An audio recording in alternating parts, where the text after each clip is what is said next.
Olá pessoal, e aí, tudo bem? Aqui é o professor Jefferson Khalili. Hoje nós vamos dar continuidade à nossa aula sobre as etapas do auto de prisão em flagrante, certo? Mas antes eu quero pedir a vocês para que nos sigam na nossa rede social, né, no Instagram, prof_Jefferson Khalili. Inscrevam-se no nosso canal no YouTube e ativem o sininho da notificação. Então, vamos dar continuidade à nossa aula? Vamos lá?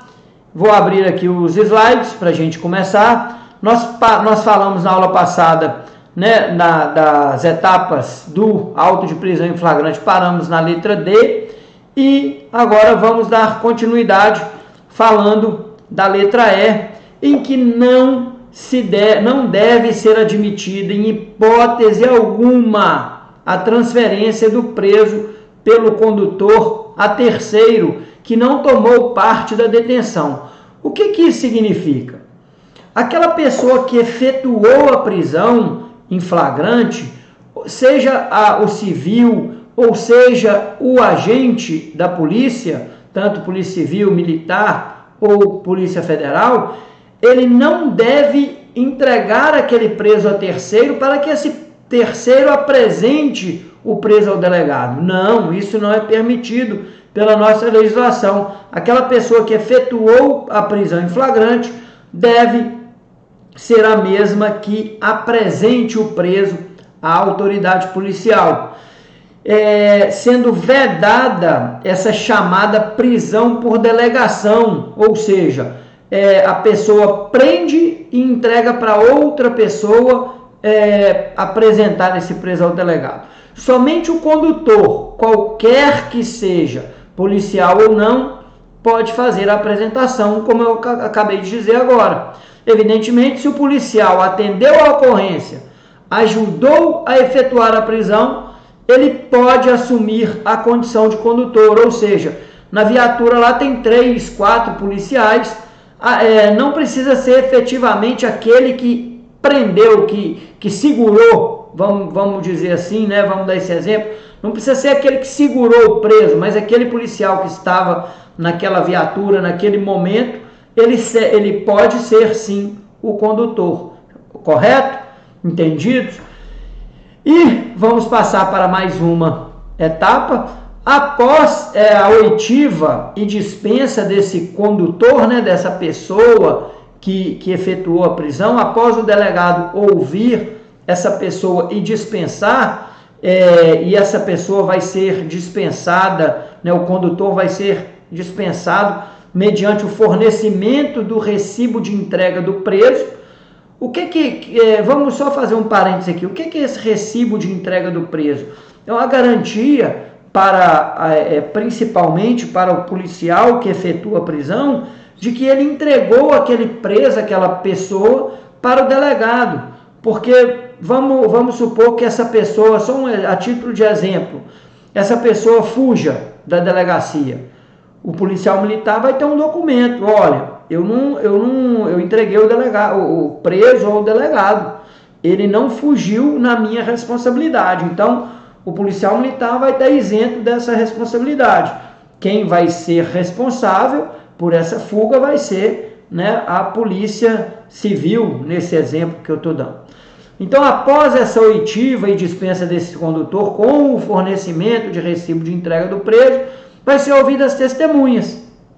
Aquelas testemunhas que presenciaram a prisão ou mesmo que não presenciaram a prisão, que acompanharam a condução, no número mínimo de 2, ou seja, aquela testemunha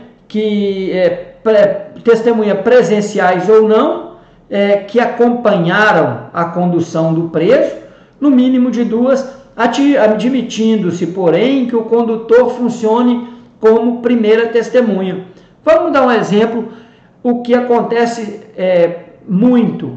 A viatura tem 2 policiais militares, esses 2 policiais efetuam a prisão em flagrante. não tem mais, não foi acionada nenhuma outra viatura, só esses dois policiais que efetuaram, né, a prisão em flagrante, e esses dois policiais vão apresentar o preso ao delegado de polícia e como só há esses dois policiais, o condutor, esse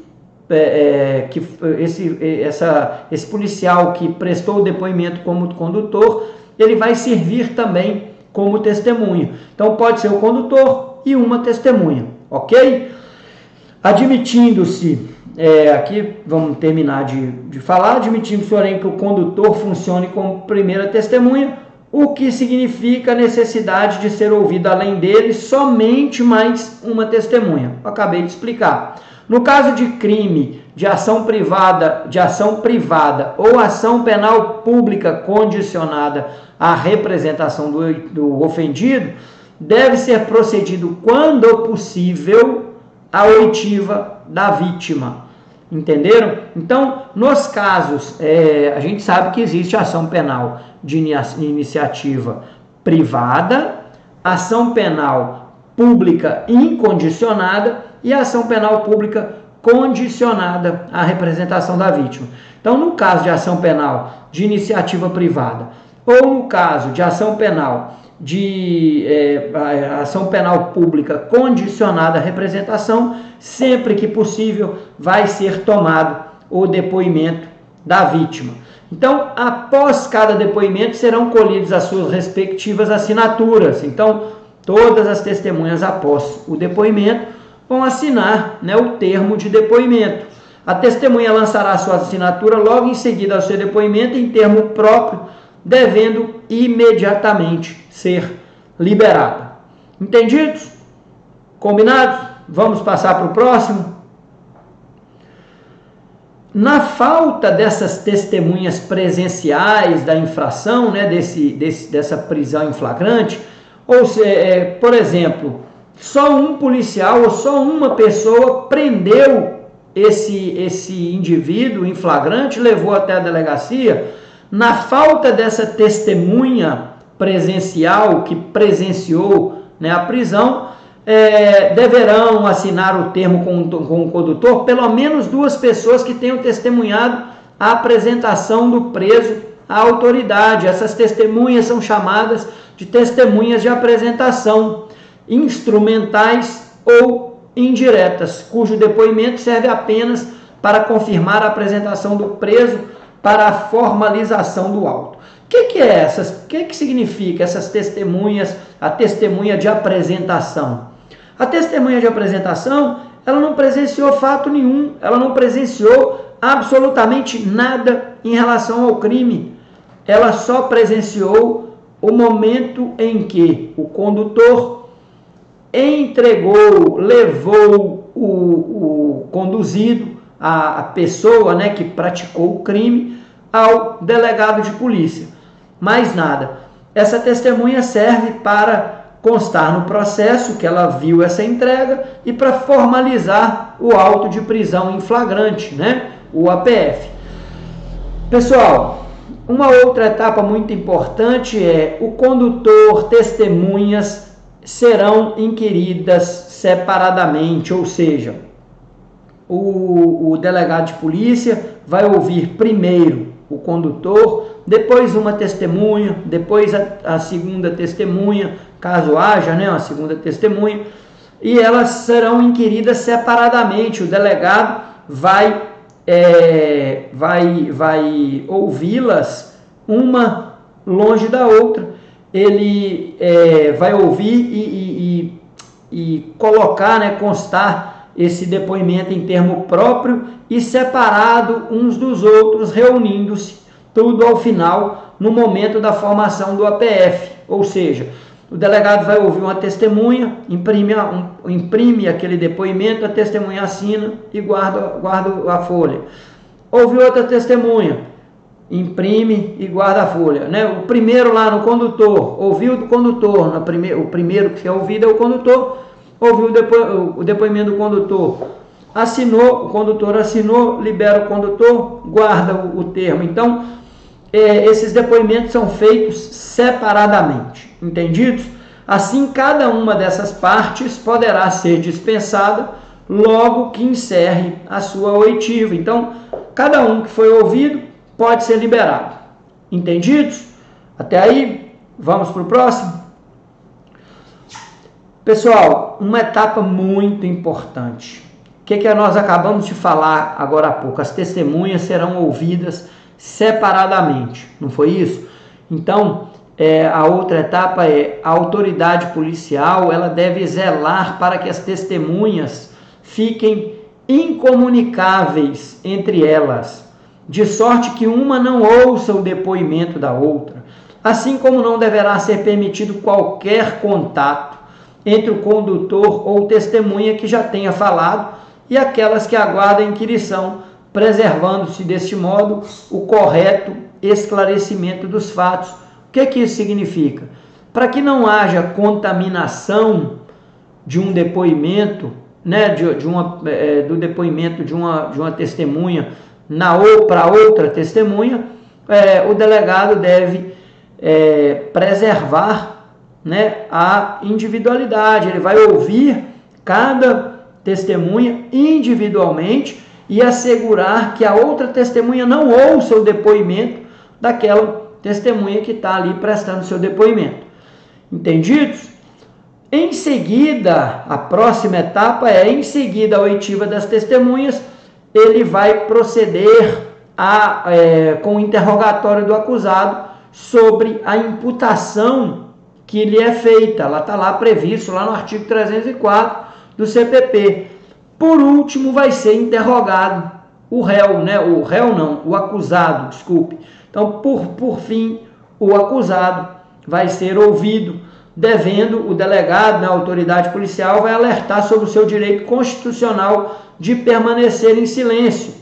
O acusado será interrogado em termo próprio antes da lavratura do auto de prisão. O que significa o termo próprio? Assim como as testemunhas, ele vai ser ouvido num papel, né, num documento, ele vai ser ouvido, o escrivão vai digitar num documento separado dos outros.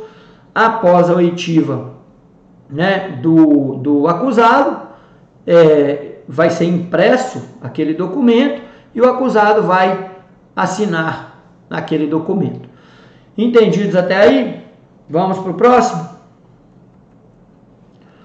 Somente após a oitiva dos condutores, testemunhas, vítima e apresentado, o auto será lavrado pelo escrivão e por ele encerrado. Então, somente após a oitiva de todos os envolvidos ali naquele auto de prisão em flagrante, ele vai ser, o APF vai ser lavrado pelo escrivão e vai ser encerrado, devendo ser assinado pela autoridade e o conduzido, observando que condutor, testemunhas e eventualmente a vítima já tiveram suas assinaturas coletadas em termos próprios, né, e já foi embora. Ao redigir o auto de prisão em flagrante, a autoridade policial cuidará de reunir as peças anteriormente produzidas.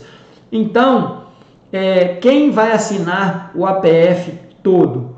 A autoridade policial e o conduzido. As outras partes, a testemunha, a vítima, condutor, já foram ouvidos, já assinaram o termo próprio, separado, conforme eu disse anteriormente, e já foram embora, ok? Entendidos até aí? No caso de alguma testemunha ou ofendido recusar, não souber ou não puder assinar o termo, a autoridade pedirá alguém que assine em seu lugar depois de lido o depoimento na presença do depoente. Está lá no artigo 216 do CPP. Então, se aquela pessoa, aquela testemunha, ela for analfabeta, ela não souber ler nem escrever, né? Aquela pessoa que assina com o dedão, né? Bate o dedão lá, que ela não sabe escrever o nome, a autoridade policial vai pegar o termo, vai ler, vai chamar um terceiro que saiba assinar, vai ler aquele termo, aquele depoimento dela que ela prestou na presença do terceiro que vai assinar e do depoente, né, daquela pessoa analfabeta, e vai ler e vai pedir aquele terceiro que assine no lugar dessa pessoa que não sabe ler ou não pode assinar. Entendidos? Vamos para o próximo? Se o acusado se recusar a assinar, não souber assinar ou não puder assinar, o auto será assinado por duas testemunhas. Essas testemunhas são chamadas instrumentárias, que têm ouvido a leitura na presença do acusado. Está previsto isso lá no 304, parágrafo 3º do CPP. Então, pessoal, da mesma forma, se o acusado não quiser assinar, se recusar, não souber ou não puder assinar, o delegado, né, vai ler esse depoimento na presença de duas testemunhas. Então, vai ler esse documento na presença dessas duas testemunhas. E essas duas testemunhas vão assinar na presença do acusado o termo de depoimento dele. Por fim, a última etapa, encerrada essa formalização do auto de prisão em flagrante, a autoridade policial deverá, no prazo máximo de 24 horas, vai remetê-la, né, remeter o auto de prisão em flagrante à autoridade judiciária para as providências previstas lá no 310 do CPP. Quais são essas providências previstas lá no 310? O delegado terminou o auto de prisão em flagrante, finalizou o auto de prisão em flagrante, colocou a capinha nele, tudo bonitinho, está todo formalizado. Ele vai pegar esse auto de prisão em flagrante, vai enviar ao fórum e, né, para mandar para a autoridade judiciária, no caso o juiz de direito ou o juiz federal, para que o juiz, no prazo máximo de 24 horas, para que o juiz possa tomar as providências. Quais são essas providências? Hoje em dia, essas providências são tomadas durante a audiência de custódia. O juiz vai decidir pelo relaxamento da prisão, se essa prisão for ilegal, pela conversão da prisão em flagrante em prisão preventiva, ou a concessão de liberdade provisória para o acusado, com ou sem fiança. Entendido? Pessoal, para quem quer ver na prática esse auto de prisão em flagrante, tem um vídeo meu aqui mesmo no YouTube que fala sobre o tutorial de processo penal. Os primeiros minutos desse vídeo eu falo e descrevo o auto de prisão em flagrante. Depoimento do condutor, depoimento das testemunhas, depoimento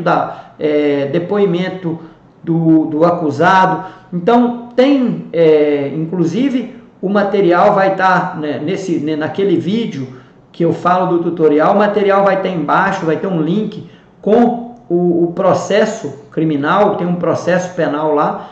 Quem tiver interesse, quem quiser vê-lo, é só assistir o vídeo e clicar e baixar o material. Ok, pessoal? Então, por hoje eu me despeço. Terminamos por aqui. Peço para vocês para que se inscrevam no nosso canal, ativem o sininho da notificação, me siga lá no Instagram. Meu Instagram é prof_Jefferson Khalili. E quem tiver gostado dessa aula, pode indicar aos amigos, envie o link aí para os amigos, para quem está estudando para a OAB, para quem estiver estudando para o concurso. Ok, pessoal? Muito obrigado e um grande abraço a todos.